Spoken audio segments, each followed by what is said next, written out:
Hey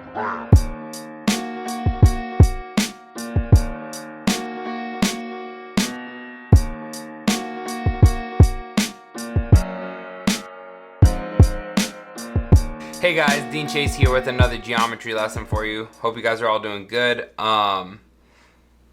Today we're going to learn how to analyze conditional statements. It's lesson 2.2, page 79. So let's go ahead and get this lesson started with a word of prayer. Dear Heavenly Father, I want to thank you for this day given us, Lord. I want to thank you for all you do. I want to thank you for the blessing of the opportunity to teach. Please be with my students. Give them understanding. We love you, Lord. In Jesus' name we pray. Amen. Alright guys, so like I said, today we're going to be learning how to analyze conditional statements. Probably something you've never done before in mathematics, and this is probably going to feel a lot more like an English assignment than a math assignment, but let's just get through it and have a good day, you know?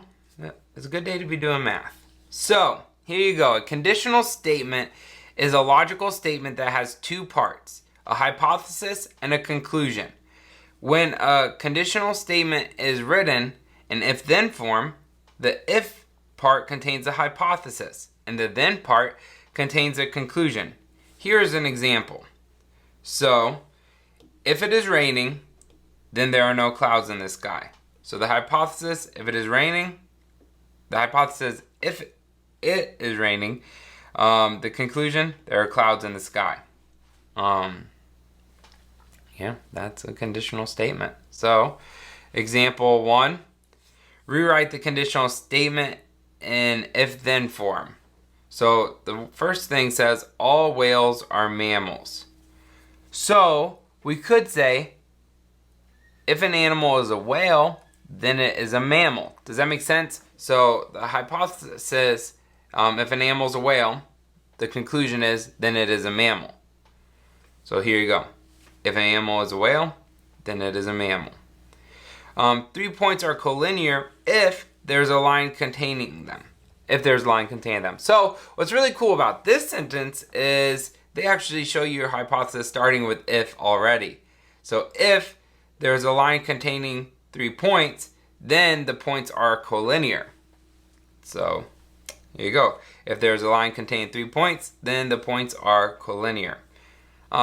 It's really handy if there's an if sentence. Otherwise, you pretty much can just go from the beginning. If an animal is a whale, then the animal is a mammal. Yeah, that's a conditional statement. Not too bad. Definitely takes a little practice. Definitely you're going to be doing a lot of writing today in your homework. But we'll get through this. So, negation. The negation of a statement is the opposite of the original statement.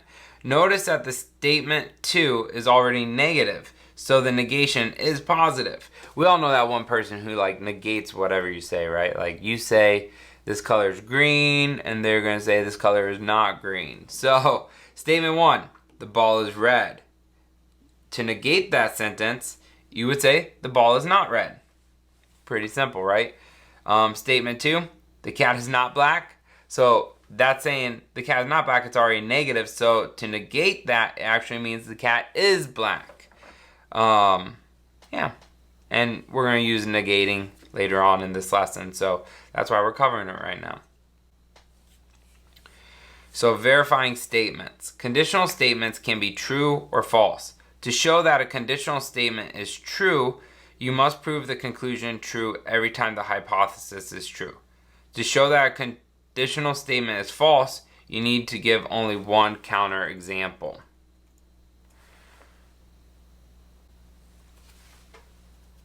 So, here we're going to learn about the different types of things you can do with your conditional statement. So, related conditional statements. The first thing we're going to learn about is the converse.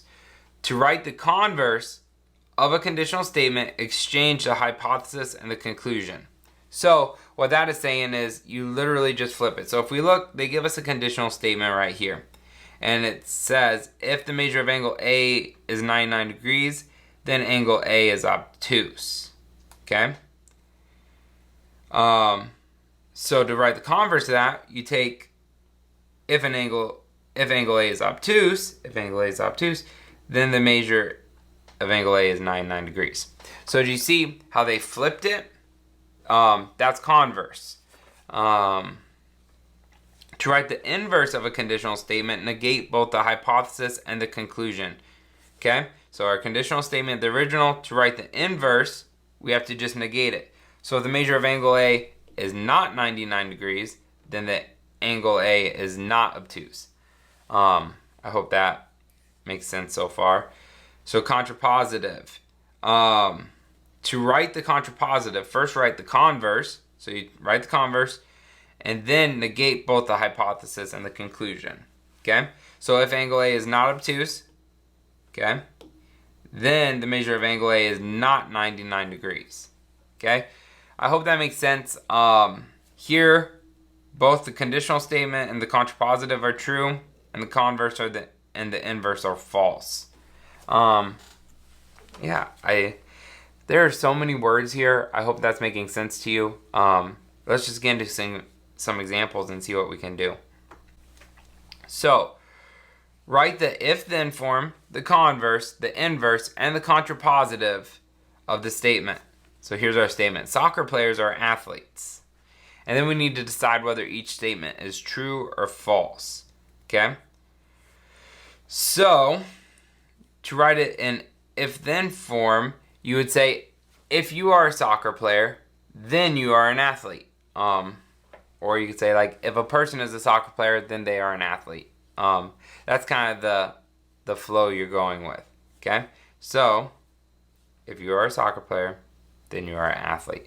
And from this, once you can write the if-then form, everything else is super basic because you just have to follow the rules that we learned on the last page. So to write the converse, we just have to flip the statement. So if you are an athlete, yeah, let's go through them and then we'll say whether they're true or false. So you just need to switch it for the converse. So if you are an athlete, then you are a soccer player. Okay? I feel like that makes pretty easy sense there. Once you got the if-then form, I feel like it all flows. So the inverse, you negate the if-then form, right? So that would be, if you are not a soccer player, then you are not an athlete.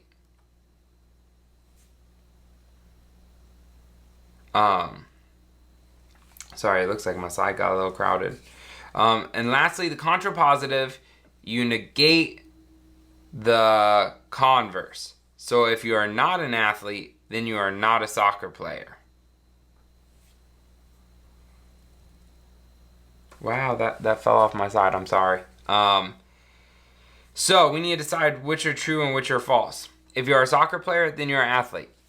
That is true. You have to be athletic to be a soccer player, right? If you are an athlete, then you are a soccer player. Is that true?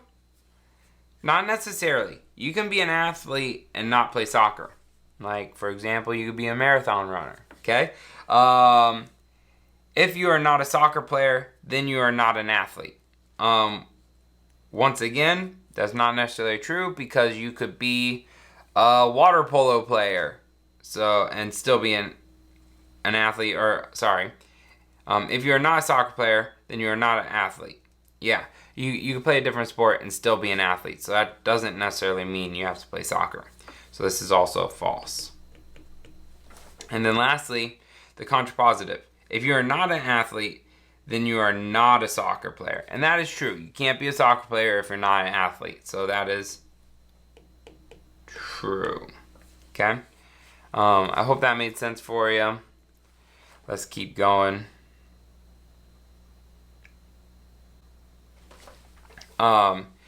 You can write a definition of a conditional statement in if-then form or as its converse. Both the conditional statement and its converse are true. For example, consider the definition for perpendicular lines, which, by the way, we are going to use in our next example. So, perpendicular lines. The definition says, if two lines intersect to form a right angle, then they are perpendicular lines. The definition can also be written using the converse. If two lines are perpendicular lines, then they intersect to form a right angle. You can write line L is perpendicular to line M as L is perpendicular to M. Okay, I hope that one made that definition make sense. We're definitely going to be using that for a long time, so make sure you get this in your notes. Decide whether each statement about the diagram is true. Explain your answer using the definitions you have learned. So, AC is perpendicular to BC. AC is perpendicular to BC. And that is true because the red symbol here we learned, well, actually, I don't think I said it on the last slide. I should have said that, sorry. This little symbol here means that it forms a right angle. So remember that. Put that in your notes too, that the right angle symbol means that these are perpendicular to each other. So it's true because we have learned that this symbol here indicates that the lines form a right angle, which means by the definition of perpendicular lines that they are perpendicular. So I'm just going to write this down.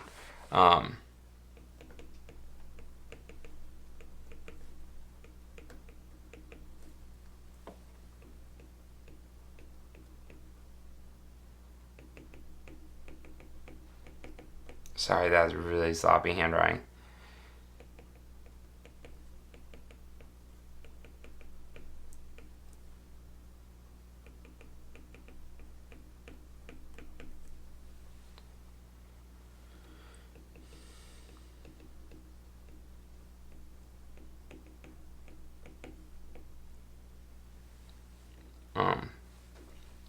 So you...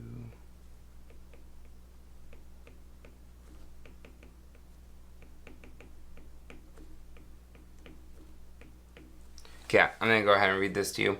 True, the right angle symbol indicates that the lines intersect to form a right angle, so you can say that the lines are perpendicular, the symbol for perpendicular. Angle ACD and angle DCB are complementary, okay? What does complementary mean? It means that the two angles are going to add up to equal 90 degrees. Well, we just said that they're perpendicular, so they equal 90 degrees. So we know that these two angles have to be complementary, okay?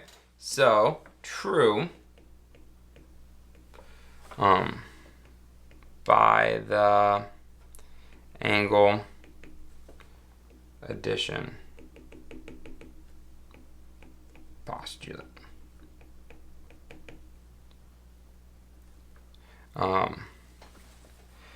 Because by the angle addition postulate, that says that angle ACD plus angle DCB add up to equal 90 degrees. So by definition of complementary angles, they're going to be complementary because they add up to equal 90 degrees. Okay, CD bisects ACB. So they're saying that this bisects it. And we got to remember what the definition of bisect means. To bisect something means it cuts it perfectly in half. Well, we know that this cannot bisect it because one of them is x and one of them is 2x.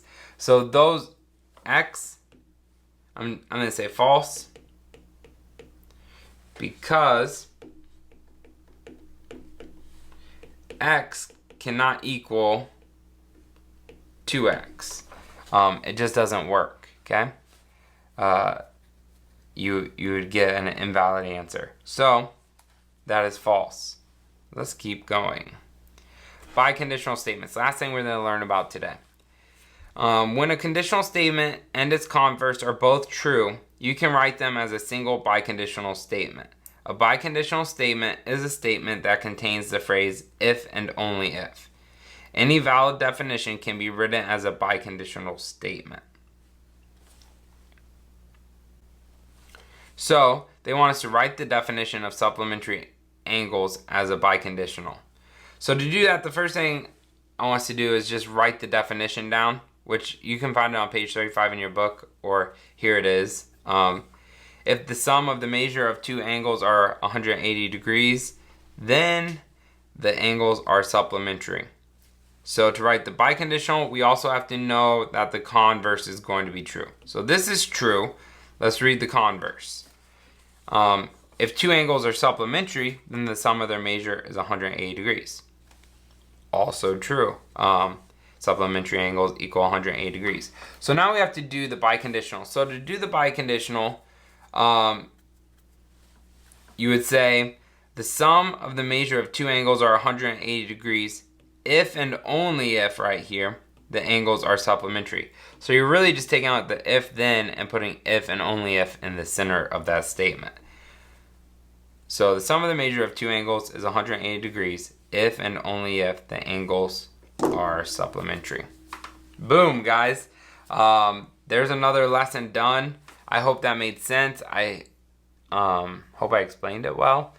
Like I said, this kind of weird geometry, weird math, felt a lot more like an English lesson than anything else. But in geometry, the important thing to remember is that vocab is very important, because we're going to be using certain things from this lesson the rest of the year. Like, for example, the definition of perpendicular lines.